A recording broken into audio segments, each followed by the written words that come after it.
इस सेब को अमेरिका में, जापान में पहुंचाना है। सोशल मीडिया पर वायरल वीडियो में राहुल जी सेब पर ज्ञान दे रहे हैं, लेकिन वो ये भूल गए कि हिमाचल प्रदेश में तो उन्हीं की सरकार है। यहाँ जो आपको सही दाम नहीं मिल रहा है, हिमाचल प्रदेश में भी सेब के किसानों को सही दाम नहीं मिलता है। उसका कारण अदानी है। कांग्रेस नेता राहुल गांधी लोकसभा चुनाव के बाद उनकी पदवी बढ़ गई है और नेता प्रतिपक्ष के तौर पर वो पार्लियामेंट में स्थापित हो गए हैं। शानदार नेता हैं, बढ़िया बोलते हैं, कई बड़े मुद्दों को उठाते हैं, लेकिन उनकी एक खूबी और भी है। कभी कभी हल्के फुल्के जोक मार देते हैं, लोगों की दिल जोई करते हैं, दिल बहला देते हैं और कभी कभी उनकी बातों से लोग लुत्फ उठाते हैं, मनोरंजन भी करते हैं। उनकी कई बातें बहुत अच्छी लोगों को लगती हैं और अगर बात की जाए तो उनके कुछ जोक बड़े प्रचलित होते हैं। आज हम आपको उनका एक उनका एक बयान सुनवा रहे हैं। आप इसको किस शेल्फ में रखेंगे, किस खाने में रखेंगे, ये आपका प्रेरोगेटिव है। राहुल गांधी जी का ये बयान सुनिए, फिर हम आपको बताएंगे कि आप इसको किस किस नजरिए से सोच सकते हैं या हम किस नजरिए से सोच रहे हैं, इस पर हम बात करेंगे। और आज जो भी विपक्ष करवाना चाहता है, हम करवा देते हैं। वो कानून लाते हैं, हम उनके सामने खड़े हो जाते हैं। वो कानून पास नहीं करते हैं, नया कानून लाते हैं। तो जो कॉन्फिडेंस इनकी थी पहले, वो अब खत्म हो गई है। नरेंद्र मोदी जी को की जो साइकोलॉजी है, उसको हमने तोड़ दिया है।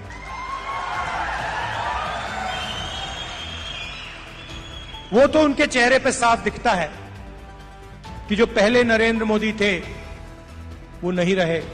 जी हाँ, राहुल गांधी जी बहुत मजबूती के साथ दावा कर रहे हैं कि अब विपक्ष यानी हम इतने मजबूत हो गए हैं कि सत्ता को अपने ढंग से मोल्ड करने की हमारे अंदर ताकत आ गई है।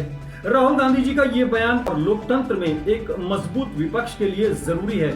लेकिन राहुल जी, जरा आप ये तो बता दें कि आपकी अपनी सरकार और आपके अपने लोग आपके इशारे पर, आपके कहने पर कितना चलते हैं, ये आप जरा बता दें। अब हम आपको ले चलते हैं हिमाचल प्रदेश, जहां पर कांग्रेस की फिलहाल सरकार है।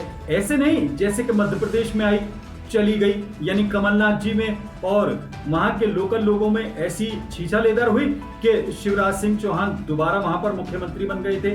ऐसा ही कई जगह हुआ। कर्नाटक को भी आप भूले नहीं होंगे कि वहां पर इन्होंने सरकार तो बनवाई लेकिन वहां पर गंवा दी। लेकिन अभी हिमाचल में सरकार इन्हीं की है। कल क्या होगा ये बात की बात है, लेकिन हम आपको बता रहे हैं कि हिमाचल में इनके एक मिनिस्टर हैं विक्रमादित्य।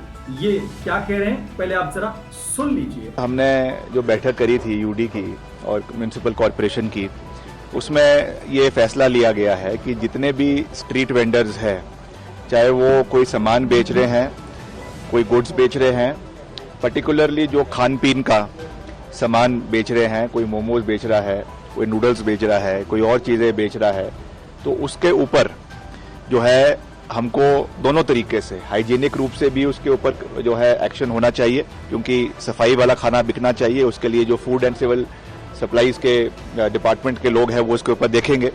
मगर क्योंकि इसमें बहुत सी चिंताएं लोगों ने व्यक्त करी थी और इसमें कुछ आशंकाएं भी व्यक्त करी गई थी, तो इसको हमने समझते हुए और जिस तरीके से उत्तर प्रदेश में भी वहाँ पर भी जो रेडी फड़ी वाले हैं खास करके, उनके लिए ये मैंडेटरी किया गया है कि वहाँ पर जो है आपको अपना उसमें नाम और आईडी लगाना होगा।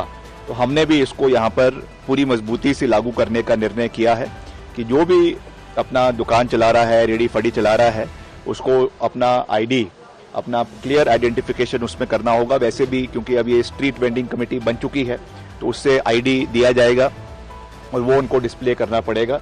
जी हाँ, जनता की भलाई के नाम पर, खास तौर से माइनॉरिटीज को खुश करने के नाम पर राहुल गांधी जी कभी कभी बड़े बड़े बयान देते हैं और कहते हैं कि हम सत्ता को अपने ढंग से मोल्ड करते हैं, सत्ता आज हमसे पूछकर काम करती है। लेकिन राहुल जी, क्या विक्रमादित्य ये जो बयान दे रहे हैं, ये हिमाचल प्रदेश के अंदर आप ही की सरकार के मंत्री हैं, क्या ये आपसे पूछकर बयान दे रहे थे या ये बयान आपने ही अलाउ किया था आपने? लेकिन विक्रमादित्य का ये बयान बेहद गंभीर है।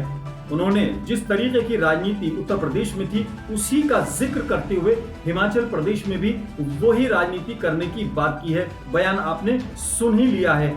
लेकिन खास बात ये हुई कि भले ही कांग्रेसी जागे हों या ना जागे हों, भले ही कथित मुस्लिम नेता जागे हों या ना जागे हों, भले ही माइनॉरिटीज के कथित ठेकेदार जागे हों या ना जागे हों, लेकिन जैसे ही बीजेपी ने विक्रमादित्य के इस बयान को लपका और समर्थन करने की बात कही तो कांग्रेस में भी खलबली मच गई।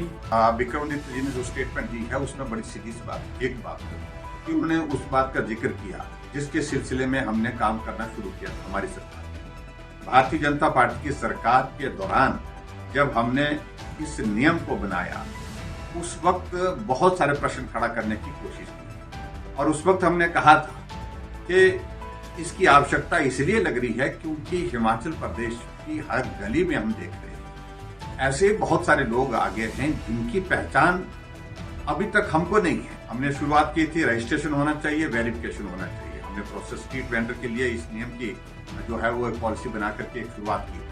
राजीव शुक्ला जी को वहां पर भेज दिया गया। बहुचर्चित नाम है राजीव शुक्ला जी का, और अगर बात की जाए तो कहीं ना कहीं रिश्तेदारी के तौर पर भी इधर इनकी रिश्तेदारी निकल आएगी, यानी बीजेपी के अंदर उनको डैमेज कंट्रोल के नाम पर लगाया गया। विक्रमादित्य के खिलाफ कार्रवाई के नाम पर नहीं बल्कि उनके बयान को डैमेज कंट्रोल करने के नाम पर। अब राजीव जी क्या कह रहे हैं जरा ये पहले सुन लीजिए।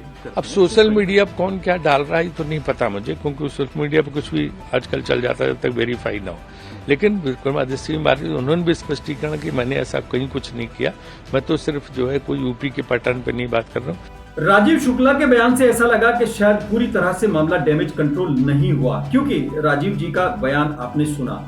इसके बाद एक कमेटी का गठन किया गया और विक्रमादित्य सिंह को बाकायदा दिल्ली तलब किया गया। दिल्ली तलब किए जाने के बाद केसी वेणुगोपाल हैं, महासचिव हैं कांग्रेस के। अब जरा आपको हम वो बयान सुनवा देते हैं जो केसी वेणुगोपाल ने कथित तौर पर विक्रमादित्य सिंह को दिल्ली तलब किए जाने के बाद मीडिया को दिया। यानी उन्होंने जो कहा वो भी आप सुने कि उन्होंने ये बताया कि ये तो मीडिया ने तोड़ मरोड़ का पेश किया है। आपने सुना होगा कि विक्रमादित्य क्या कह रहे थे। अब केसी वेणुगोपाल को भी सुन लो। He told that was misquoted by the media. That's what he told me. It was misquoted by the media. His intention is not like that. That's what he told me. तो ये तमाम वो सीरीज है जो कि राहुल गांधी जी के उस बयान के बाद शुरू हुई है कि अब हम सत्ता को भी अपने ढंग से मोल्ड कर सकते हैं। यानी विपक्ष इतना मजबूत हो गया है, कांग्रेस इतनी मजबूत हो गई है कि सत्ता अब उससे पूछ कर ही कोई काम करती है। लेकिन उनकी अपनी पार्टी के लोग, उनके अपने मंत्री कितना उनकी सुनते हैं, ये बड़ी बात है।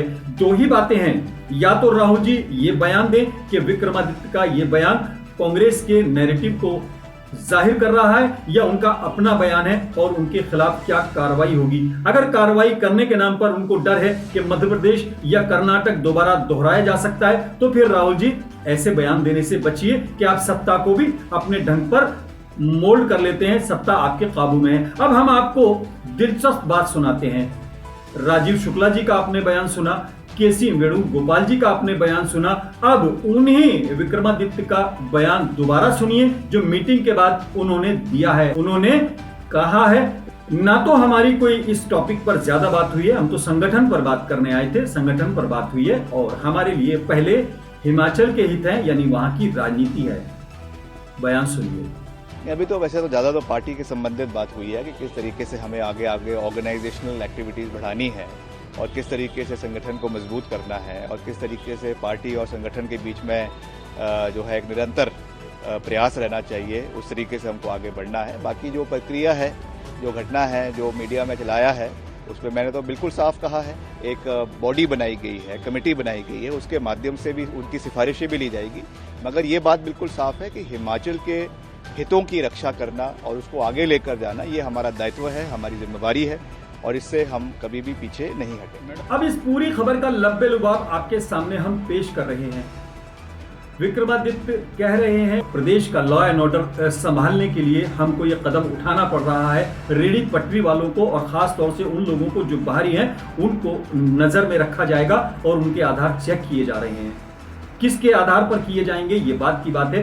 और अब हम आपको हिमाचल प्रदेश की पुलिस का वो बयान सुनवा रहे हैं, वो वर्जन सुनवा रहे हैं, जिसके बाद ये तमाम थ्योरी कहीं ना कहीं सवालों के दायरे में आ जाएगी कि आधार के नाम पर या घुसपैठ के नाम पर वहां क्या हो रहा है, जो कुछ वहां पर हंगामा किया जा रहा है उसके बारे में पुलिस का क्या कहना है, जरा आप भी सुनिए और समझने की कोशिश कीजिए।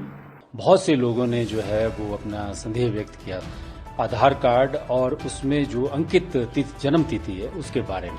हमने जो कंसर्न डिपार्टमेंट है उससे भी इस संदर्भ में क्लैरिफिकेशन की और साथ साथ में जिन व्यक्तियों के बारे में इस प्रकार से संदेह किया जा रहा था उनकी भी बायोमेट्रिक्स की जो है वो जांच पड़ताल की, तो उसमें ये पाया गया कि ये सारे के सारा जो है इट इज़ ऑल प्रोपेगेंडा और इस प्रकार की कोई बात है नहीं। जो जन्म तिथि को लेकर के जो भ्रांतियां फैलाई जा रही हैं, तो 2010 से जब ये यूनिक आइडेंटिफिकेशन का जो कंसेप्ट आधार की फॉर्म में हमारे कंट्री में आया, तो उसके बाद 3-4 साल में जो कई व्यक्ति ऐसे हैं जिनको अपनी जन्म तिथि के बारे में अगर सही से ज्ञान नहीं है तो उसमें ऑटोफिल जो डाटा जो है बाय डिफॉल्ट जो है उसमें वो सेट हो जाता था और उसी फॉर्म में जहाँ पे जन्म तिथि को लेकर के जिस व्यक्ति की यूनिक आइडेंटिटी क्रिएट की गई वो अगर उसको मालूम नहीं है या वो व्यक्त नहीं कर पाया उस समय, तो उस परिस्थिति में जो था ये ऑटो जनरेटेड जो है वो डेट ऑफ बर्थ जन्म तिथि जो है अंकित की गई है। इस संदर्भ में कोई भी किसी प्रकार की भ्रांति जो है वो फैलाने की आवश्यकता नहीं है। ये एक सॉफ्टवेयर डिफॉल्ट प्रोसेस के कारण ऐसा होता है और UIDAI जो है, जो हमारी अथॉरिटी ऑफ इंडिया है, उनके जो इस प्रकार का जो काउंटर चलाते हैं या जो यूनिक आइडेंटिफिकेशन क्रिएट करते हैं उनसे भी हमने इस संदर्भ में क्लैरिफिकेशन की है। ये एक सुनियोजित तरीका होता है किसी भी सोसाइटी में सिस्टम में भ्रम फैलाने का और आम जन को इस प्रकार के भ्रम में नहीं आना चाहिए। हम उन सब लोगों को भी सचेत करना चाहते हैं जो इस प्रकार की बातों में अपनी अवसर ढूंढते हैं, अपॉर्चुनिटी ढूंढते हैं सोसाइटी में अपने वेस्टेड इंटरेस्ट को लेकर के भ्रम फैलाने के लिए। ये कोई इशू एज सच है नहीं और हमने जो वेरिफिकेशन की है उसमें हमें कोई भी आधार कार्ड जो फेक आधार कार्ड नहीं मिला है। और राहुल जी, आपको एक मशवरा और है, अगर सत्ता आपकी सुन रही है और आपके इशारे पर काम कर रही है तो जायज कामों के लिए भी आप आवाज उठा सकते हैं। आप ये भी पूछ सकते हैं कि ज़किया जाफरी जो कि विधवा हैं एहसान जाफरी की, उनके केस के अंदर अभी फिलहाल में क्या हो रहा है। वो आपके सांसद थे, आपकी पार्टी के नेता थे, उनकी विधवा दर-दर भटक रही हैं, बूढ़ी हो गई हैं, उनकी आवाज बन सकते हैं आप, क्योंकि आप ही का दावा है कि आप विपक्ष के अंदर रहकर जनता की आवाज उठाएंगे। बिल्किस बानो हो या फिर और तमाम नाम हो, उस पर आपकी आवाज कितनी उठी ये आप जरा याद दिला दीजिएगा। ये इतनी लंबी चौड़ी बात हम आपसे क्यों कर रहे हैं? आपको हम याद दिला रहे हैं कि ये वही कांग्रेस है, ये वही राहुल गांधी जी की पार्टी है जो कि बाबरी मस्जिद को लेकर 6 दिसंबर 1992 से पहले लगातार आश्वासन दे रही थी कि सब कुछ ठीक है, बहुत कुछ कंट्रोल में है, बाबरी मस्जिद की सुरक्षा की जाएगी। लेकिन जो हुआ वो आपके सामने है। हम पुरानी बातों में नहीं जाना चाहते। आज राहुल गांधी कह रहे हैं कि सत्ता उनके इशारे पर नाचती है, सत्ता उनके कंट्रोल में है और सच्चाई है कि उनकी अपनी ही पार्टी कितनी कंट्रोल में है, उनके अपने ही मिनिस्टर कितने कंट्रोल में है, ये आपने देखा। हम आपको एक बात और याद दिला दें, ये वही कांग्रेस है जिसके जमाने में आसाम में नरसंहार हुआ, ये वही कांग्रेस है जिसके जमाने में मेरठ के अंदर नरसंहार हुआ, ये वही कांग्रेस है जिसके जमाने में माइनॉरिटीज के साथ 1984 के अंदर नरसंहार हुआ और सैकड़ों लोगों को सड़क के ऊपर न सिर्फ बेइज्जत किया गया बल्कि उनकी जिंदगियों से खिलवाड़ किया गया। ये वही कांग्रेस है जिसके जमाने में मुरादाबाद के अंदर नरसंहार किया गया, ईदगाह के अंदर चारों तरफ से घेर कर खेल किया गया खूनी। इसके अलावा हम आपको याद दिला दें जमशेदपुर और तमाम चीजें, और आपको एक और बात याद दिला दें जाते जाते, आसाम के नरसंहार के ऊपर बाकायदा तिवारी कमीशन बनाया गया और उस कमीशन की रिपोर्ट आज तक जांच रिपोर्ट पटल पर नहीं रखी गई। 1983 और 2024 ऐसे ही मुरादाबाद के दंगों के ऊपर, नरसंहार के ऊपर बाकायदा सक्सेना कमीशन बनाया गया।